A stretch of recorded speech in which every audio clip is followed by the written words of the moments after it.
This piece is about a disaster-based economy. And I'm going to be talking a little bit about the erosion of community infrastructure on purpose by the state so that we don't have the ability to take care of our emotional, physical, spiritual, psychic selves. That's all I'm going to talk about. We are living in a disaster-based economy that prescribes any natural or unnatural catastrophe as something that can be intervened on by the state. We are relying on the state for our collective safety and security. Yet in the examples of Gulf Coast and New Orleans after Katrina, or after the BP oil spill, or after Haiti, notions of safety are quickly defined by the viability of some bodies, those being white, male, heterosexual, and able-bodied, over the expendability of others, that being the rest of us.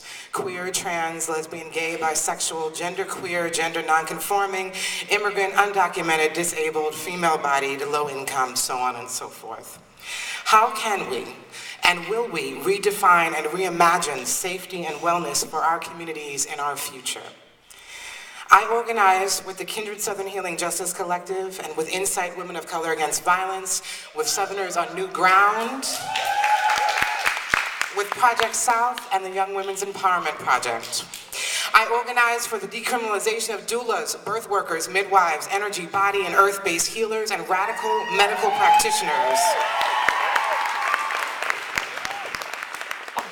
I'm based in the Global South. I fight for the Global South because as goes the South, as goes the nation.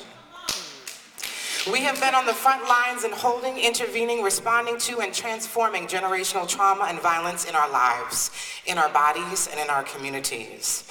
I give great respect to the boarding school healing project of First Nations that I think have done an incredible job on building discourse around the impact and role of generational trauma and violence and displacement and what that has done to our psychic selves.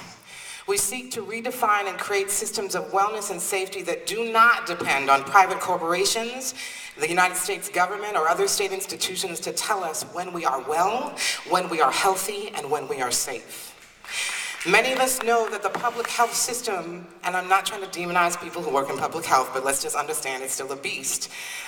It was institutionalized by extension of the United States government, by extension of fascism that sought to homogenize healthcare, keep white Eastern European immigrants in the early 1900s under control, and an extension of ethnic eugenic cleansing through sanitation and state-controlled scientific experimentation and sterilization programs. Look it up, that's really what public health is. It was sought to weed out people that were considered dirty, disposable, feeble-minded, and burdensome on the ruling elite of this country, including people with disabilities, gender and queer variant, people who were incarcerated, mentally institutionalized, sex workers, and immigrants. Many of us know the public health system also purposefully eroded the communal infrastructure of healers, of midwives, of curanderas, of energy workers that were community guardians of ritual, rites of passage for life and death. We were pushed into certification and medicalized inside of protocols and procedures that would later outcast healing wellness traditions and pathologize healers as crazy for the sake of profit-driven medical market. This is not to ostracize many of us who still work in medicine and science, but to clarify, we also have been a part of a slow decimation of traditions of our cultural communities that helped us survive. Many of these healing traditions were the last bit of infrastructure for African Americans and First Nation communities in the Southeast especially, where our resiliency and survival was based on practices that were able to preserve, during slavery and afterwards, our ancestral healing traditions. Now, almost 100 years later, the displacement from gentrification, land grabbing by the state, co-optation of practices has increased privatization of medicines, has altogether pretty much pushed out lay midwives, root workers, energy body workers, spiritual teachers, and dream workers we are losing many traditions and practices that have been rooted in our survival, though right now many of us are fighting to maintain them and keep them intact.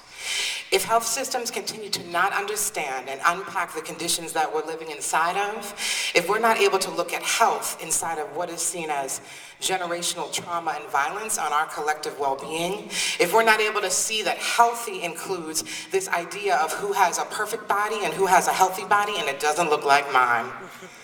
What are we looking at in terms of healing and wellness having to do with the impact of oppression, of genocide, of long-term experimentation and exploitation on our collective bodies? What are the systems of wellness and safety we will create for ourselves to uplift all kinds of bodies, all kinds of wellness, and all kinds of political strategies that ensure all of our collective safety? In a disaster-based economy, we will need to innovate and create our own mapping of who we will build with for our well-being. How will we take care of each other against anti-abortion legislation that's targeting Black women as eugenicists? Bullshit. How will we counter hypervigilantism of the Tea Party and citizen border patrols that are taking it upon themselves to decide who has the right to be in this country? How will we intervene on increased police brutality and ICE surveillance? Where are our safe houses? Where are our safety nets of resources and practices and traditions that do not continue to ostracize or pathologize one community over another, or seek to maintain and sustain the collective survival of those of us who are most marginalized, as formerly incarcerated, as people of color, as queer, as trans folks, as substance users, as sex workers, as young people, as midwives, as healers? Where will we go to be well and safe? We are at a particular nexus in our social movements that I believe is a time to reevaluate safety and trauma in our lives. There's more talk about sustainability, and I just want to say, that doesn't mean take your own little retreat by yourself. Because if one person is not well, then we're all not well, right? It's not based on this individualized, capitalized idea of take it over there. How do we look at, even inside of our organizations and our movements, a trauma that's spread that allows us not to even hold collective grief when we are constantly holding the cumulative impact of violence and brutality against our communities? How are we defining safety and well-being that values all conditions, all bodies, and traditions? In a disaster-based economy, what we have learned about the state's response to natural and unnatural disasters, post 9/11, post Katrina, post the BP oil spill, post Haiti, is this enough? Until the state takes accountability and private pharmaceutical companies value our lives over the lives of the IMF and the World Bank, we will need to fight against a disaster-based economy that still deems us expendable in war. If we are not the perfect body of white, male, Christian, heterosexual, and able-bodied, then we are not seen as a real body. National statement that I just want to offer. There's a crew of organizers, grassroots healers, and practitioners. Please come tell me if you want to join on. We value our collective wisdom and memory. We value the role of healing and wellness of tools of liberation and survival. We value our interdependence with the environment. We value our bodies, and we lift up and seek to regenerate traditions that do not blame, shame our bodies, and will build healing safety models for our lives. Thank you.